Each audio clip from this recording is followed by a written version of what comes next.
Day to day ওয়েদারে আসি। প্রথম হচ্ছে দক্ষিণবঙ্গ, আজকে সব জেলাতে ফেয়ারলি ওয়াইড স্প্রেড রেনফল হওয়ার সম্ভাবনা আছে 20 তারিখ। আচ্ছা, fairly wide spread, fairly wide spread সব জেলাতে, দক্ষিণবঙ্গের সব জেলাতে। এবং ব্যাপারটা হচ্ছে কি, যে কোনো জেলারই 50%-এর থেকে বেশি এরিয়াতে বৃষ্টিপাত হওয়ার সম্ভাবনা আছে। ফেয়ারলি ওয়াইড মানে অনেকখানে জায়গা জুড়ে হবে আর কি। আর নর্থ বেঙ্গলে উত্তরের যে 5টি জেলা আছে, দার্জিলিং, কালিম্পং, জলপাইগুড়ি, আলিপুরদুয়ার, কোচবিহার, সেখানে wide spread to fairly wide spread rainfall হওয়ার সম্ভাবনা আছে। এবং বাকি সব জেলাগুলিতে ওয়াইড স্প্রেড হচ্ছে জলপাইগুড়ি এবং আলিপুরদুয়ার, মানে ওইগুলিতে আপনার 75%-রও বেশি এরিয়া জুড়ে বৃষ্টিপাতের সম্ভাবনা আছে। আর বাকি জেলাগুলিতে, বাকি জেলা মানে 3টেই পড়ছে, মালদা এবং 2টি দিনাজপুর, ওগুলিতে স্ক্যাটার্ড রেনফল হওয়ার সম্ভাবনা আছে। 21 তারিখে দক্ষিণবঙ্গের চিত্রটা একই। দক্ষিণবঙ্গের সব জেলাতে ফেয়ারলি ওয়াইড স্প্রেড রেনফল হওয়ার সম্ভাবনা আছে। এবং নর্থ বেঙ্গলের উত্তরের 5টি জেলাতে ওয়াইড স্প্রেড থেকে ফেয়ারলি ওয়াইড স্প্রেড রেনফল হওয়ার সম্ভাবনা আছে।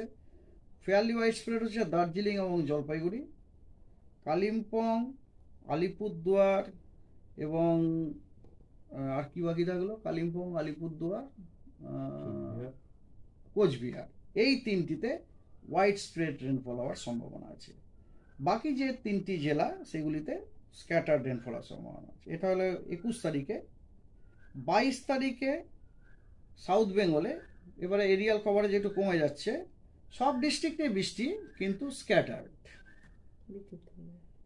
বিক্ষিপ্ত হবে। আর নর্থ বেঙ্গলও ওইরকম কমে যাচ্ছে। উত্তরের 5টি জেলা, যেটা এতদিন ধরে ওয়াইড স্প্রেড বা ফেয়ারলি ওয়াইড স্প্রেড পাচ্ছিলাম আমরা, সেটা স্ক্যাটার্ড পাওয়ার সম্ভাবনা আছে। আর বাকিগুলিতে আইসোলেটেড। এই গেল 22 তারিখে। 23 তারিখে দক্ষিণবঙ্গের সব জেলাতেই বৃষ্টির সম্ভাবনা আছে, কিন্তু আইসোলেটেড রেনফল।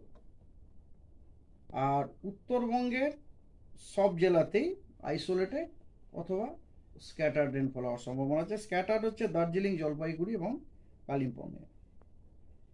24 তারিখে আপনার যে সমস্ত কোস্টাল ডিস্ট্রিক্টগুলো আছে আমাদের সাউথ বেঙ্গলে, তার সেই কোস্টাল ডিস্ট্রিক্টগুলি এবং পশ্চিম মেদিনীপুর এবং ঝাড়গ্রামে স্ক্যাটার্ড রেনফল হওয়ার সম্ভাবনা আছে।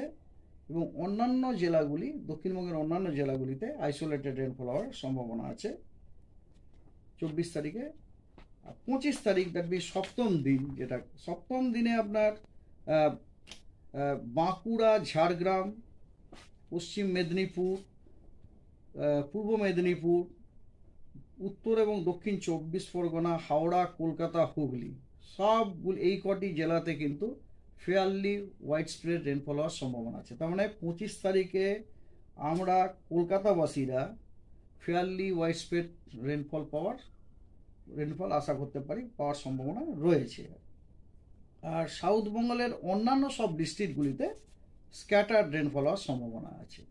তার মানে 25 তারিখে কিন্তু রেনফলটা দেখুন হঠাৎ করে বেড়ে গেল আর কি সাউথ বেঙ্গলে, ঠিক আছে। সব কটাতে নয়, এই দক্ষিণের যে মেনলি দক্ষিণেরই জেলাগুলো, যেগুলো দেখলেন মোটামুটি দক্ষিণেরই জেলা আছে, কোস্টাল ডিস্ট্রিক্ট, এগুলোতে আপনার ফেয়ারলি ওয়াইড স্প্রেড। আর নর্থ বেঙ্গলে আপনার ওপরের যে 5টি নর্থের যে ডিস্ট্রিক্ট, সেগুলিতে স্ক্যাটার্ড রেনফল হওয়ার সম্ভাবনা আছে এবং বাকিগুলিতে আইসোলেটেড রেনফল হওয়ার সম্ভাবনা আছে। এই গেল ডে টু ডে ওয়েদার 7 দিনের। অর্থাৎ আগামী সপ্তাহটা পুরোটাই দক্ষিণবঙ্গে বৃষ্টি আছে। Exactly sir. আজকে কোথাও কোনো কালবৈশাখী বা কিছু কোনো বলছি, ওয়ার্নিং দিচ্ছি, বলছি ওয়ার্নিং